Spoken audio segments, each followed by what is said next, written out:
भारत और अमेरिका आज दुनिया की सबसे बड़ी अर्थव्यवस्थाएं हैं, लेकिन हाल के दिनों में जो टेंशन बढ़ता जा रहा है, न जाने कौन से मुकाम पे सबको ले डूबेगा। हर साल दोनों भी देशों में करोड़ों डॉलर का व्यापार होता है, लेकिन इसी कारणवश अगर भारत ने अमेरिका से कुछ भी खरीदी करना बंद कर दिया या दोनों भी देशों का बीच का व्यापार किसी तरह से पूरी तरह से बंद हो गया, तो सबसे ज्यादा किसका नुकसान होगा, चलिए सविस्तार से जान लेते हैं। भारत की अर्थव्यवस्था वैसे भी अभी भी विकसित नहीं है और ज्यादातर जागतिक व्यापार के ऊपर ही डिपेंडेंसी बनी हुई है। अमेरिका भारत के लिए सबसे बड़ी निर्यात बाजार पेठ है। औषध, आईटी, कपड़ा, रत्न और आभूषण जैसे क्षेत्रों का ज्यादातर हिस्सा अमेरिका में जाता है। अगर अमेरिका से ऑन टाइम व्यापार पूरी तरह से बंद हो जाए तो पहला फटका इसी क्षेत्र को बैठने वाला है। भारत के आईटी क्षेत्र का 60% से भी ज्यादा का बिजनेस अमेरिका से आता है। रही बात परकीय चलन की, नए गुंतवणूक की या स्टार्टअप बिजनेस की, इन सभी क्षेत्रों के ऊपर गंभीर परिणाम जरूर देखने को मिलेंगे। साल 2023-24 में भारत और अमेरिका के बीच में द्विपक्षीय व्यापार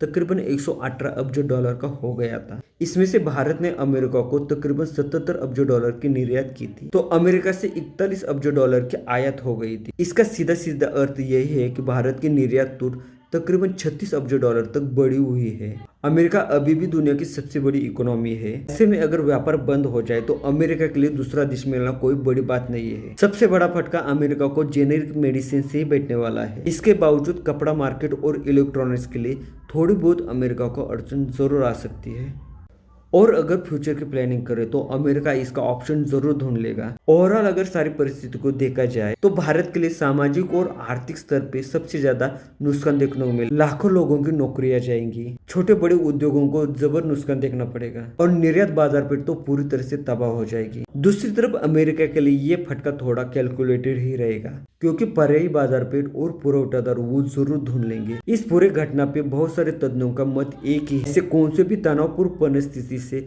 दोनों भी देशों ने दूर ही रहना चाहिए।